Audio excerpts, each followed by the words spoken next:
was my buddy's bachelor party this last weekend, and we decided to go up to a chill, kind of a coastal farming type town called San Luis Obispo.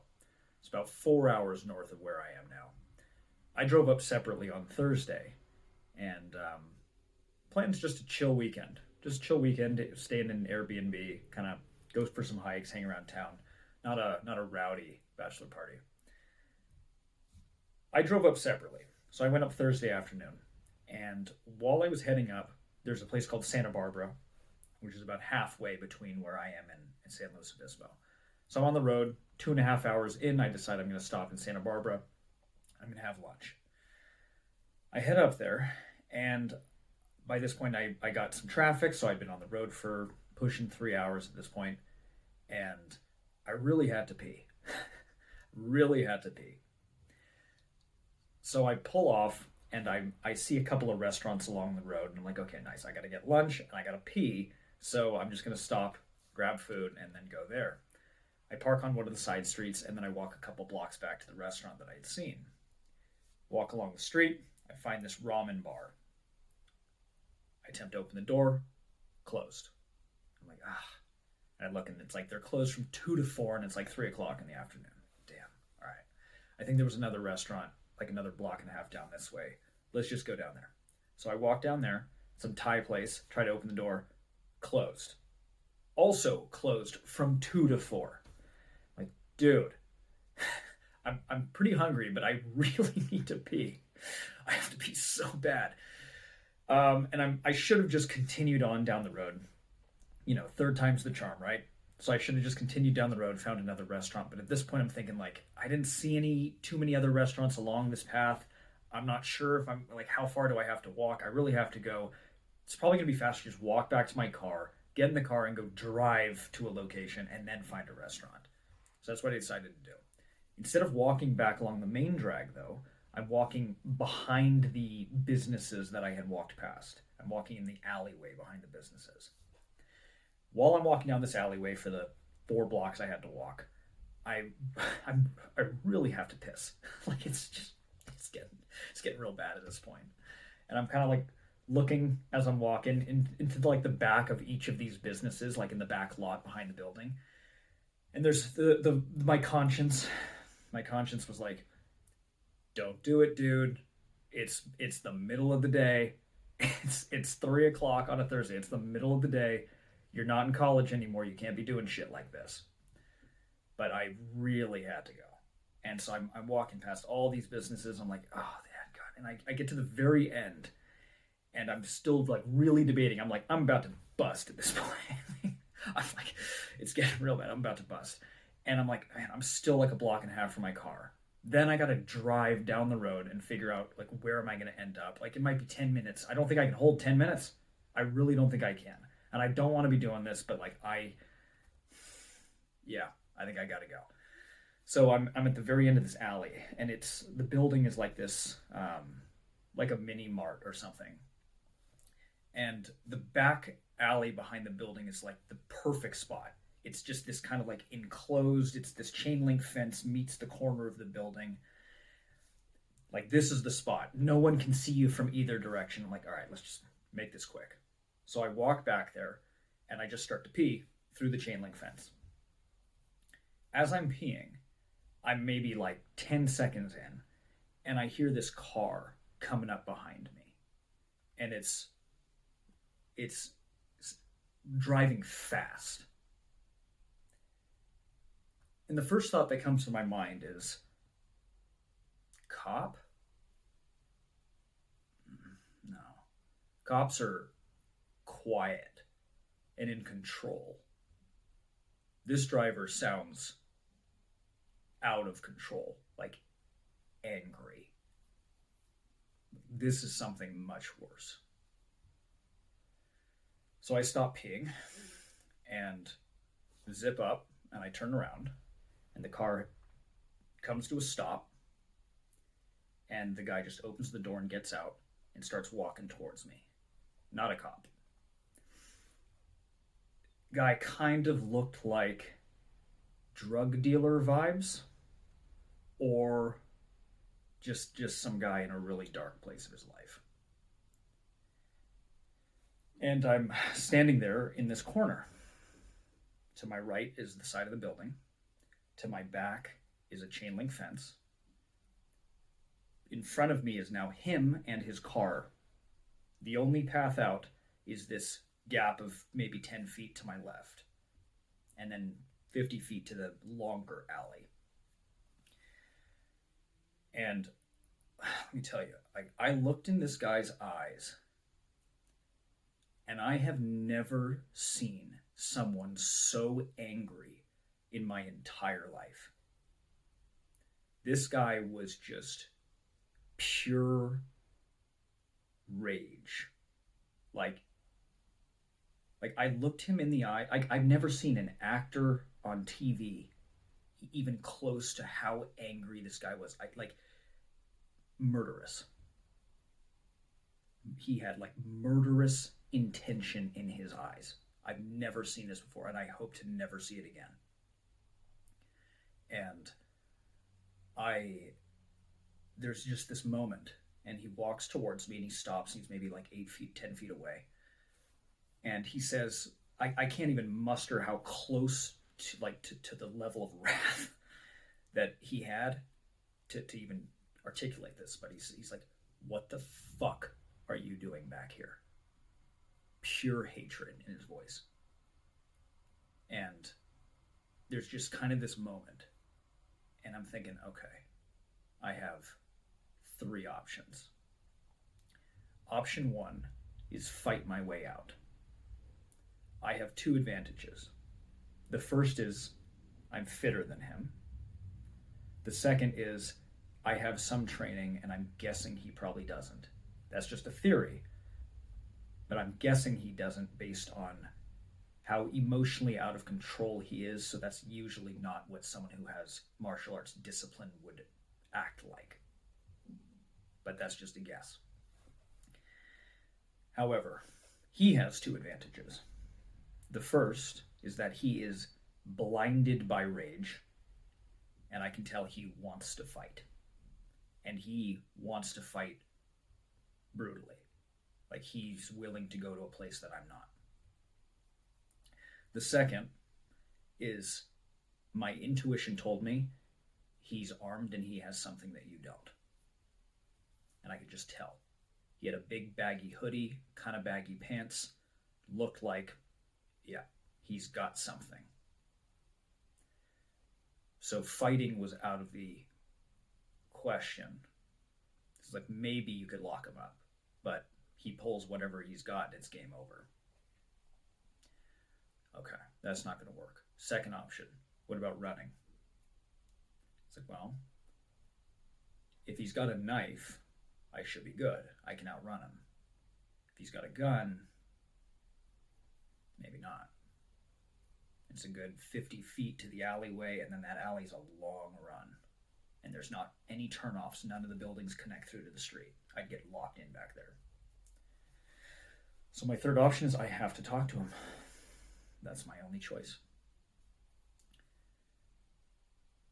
And it's like, well, what do you say? And I thought to myself, if I lie to him at all, this guy is already 99% of the way to something dark. If I lie to him and he in any way gets the vaguest hint that I have lied to him, that's all that it's going to take to push him over the edge. Can't fight, can't run, can't lie. My only option is I have to tell this guy the truth. And I have to speak with sincerity and humility. And that's what I did. So he says, what the fuck are you doing back here? And I, in as calm of a manner as I could possibly muster, kind of surprised myself actually, I said, hey brother, I'm sorry. I just really had to pee, man. And he looks at me, and there's this long pause, like Well, no, it actually wasn't that long. It felt long. It was maybe like 3 seconds. And he goes, "Get the fuck out of here." And like I still see that intention in his eyes. I didn't say anything, and I just walked out that gap. And yeah, the rest of the weekend was chill. The rest of the weekend was chill. It was a good time with my buddies. But that happened Thursday afternoon, and I was just thinking about it. And Friday evening rolls around. We had a good dinner out, and it was a good time. We all go to bed in this Airbnb that we're staying in, and it's maybe like 11:30 midnight, and I go into my room and I'm just replaying that event from the day before for like hours, like 3 or 4 hours. I'm just thinking about this, like, what am I not seeing? How did I contribute to this? And it dawns on me. It was like, oh God, I get it. Yeah, like this guy, he felt disrespected.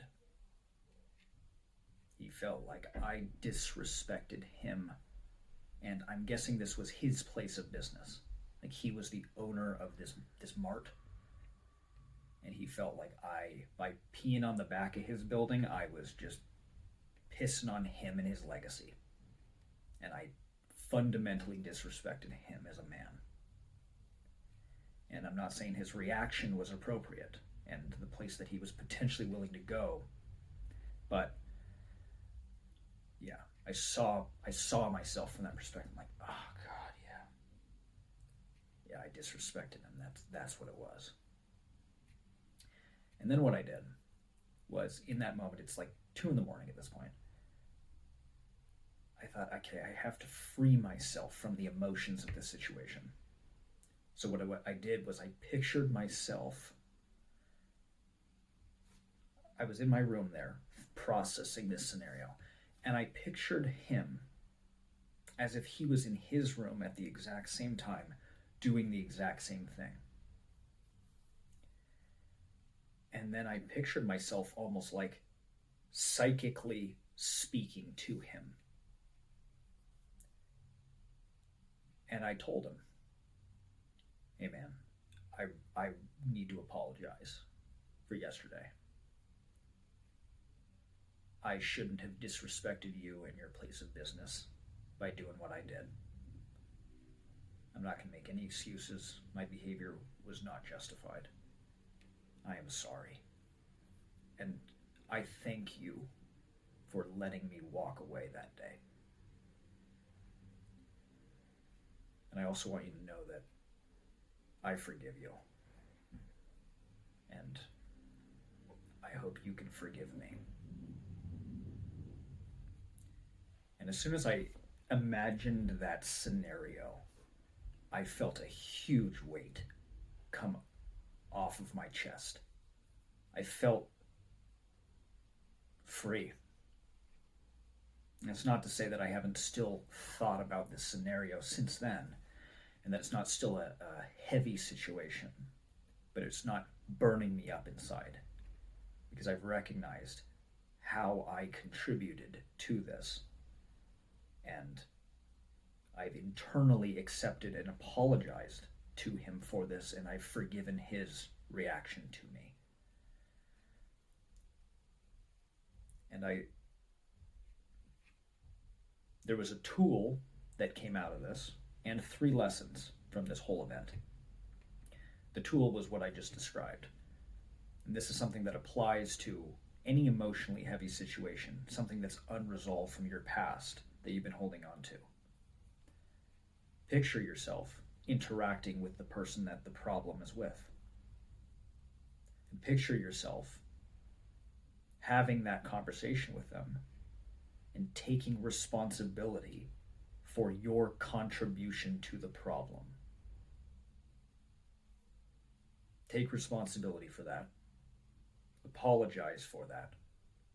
And then forgive them as well. Because apologizing is forgiving yourself. You also have to apologize, and you have to forgive them to. And you do that, and you are freeing yourself of the psychic debt that you've been holding on to. So that's a useful tool. Helped immensely that night. It's enabled me to actually get to sleep, so I didn't just keep chewing on it.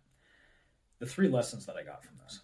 The first was my lesson, which was you need to show more respect to other people. I've been too casual with that in the past, and it nearly cost me.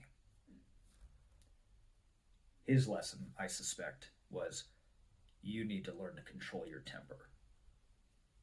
You were potentially going to kill someone who was just in the wrong place at the wrong time. I don't know if he's learned that lesson or not. It's not my place to ensure. It's not my job to ensure that he learns that lesson. I hope he did, though. And the lesson for everyone watching this, and if you have made it this far with me, thank you, because I know this is a longer one. The lesson for everyone else is when it comes to an emotionally heavy situation, whether it's a potentially life-threatening situation or even a heavy emotional scenario with a significant other, anytime it's that fight or flight type of situation, the way you diffuse the situation, or perhaps even survive it, is to embody the truth. Speak the truth with sincerity and humility. If you don't speak the truth to your significant other, and you guys are having an argument, and things feel like it's going to spiral off and you're going to have a meltdown, or there's going to be a major blowout from this, something bad is going to happen from this, don't attempt to lie. The other person feels you lie in any capacity, at any level, you have destroyed it. You have poisoned the well, and you will not recover from it. Also speak with sincerity and humility, because if you don't speak with sincerity or humility, that will also antagonize the other person and make it that much more likely that it will spiral off and just blow up. If you're having a heavy conversation with your significant other, argument turning meltdown, speak honestly, speak sincerely, and speak humbly.